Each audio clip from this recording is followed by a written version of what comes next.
গোল পরিশোধ হলে কিন্তু খেলার পর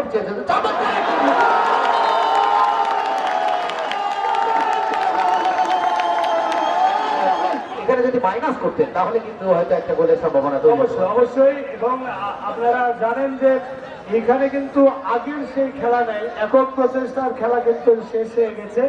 সেই ঘুরে বালি এখন কিন্তু পরস্পর সহযোগিতা পাসিং এর মাধ্যমে খেলাকে এগিয়ে নিতে হবে, আর সেটাই কিন্তু চেষ্টা করছিলেন যে পাসবল ভেবেছিলেন তাকে পাসিং করা হবে, কিন্তু না, তাকে পাসিং করা হয়নি। বলতে বলতে সে পাসবল আপনার মানে চেষ্টা মাইনাস হয়েছে, কিন্তু না, কর্নারের মাধ্যমে প্রতিহত করলেন চুয়াডাঙ্গা দর্শক সমর্থক ম্যানেজমেন্ট করেছেন।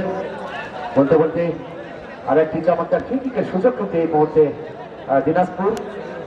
দিনাজপুর তিনি কি করছেন, তারা কি করছেন, এটি আমাদের একবার বিষয় ভালো একটি ক্রস করতে পারে আশা করছি। একটি গোল পরিশোধ হলে কিন্তু খেলার পর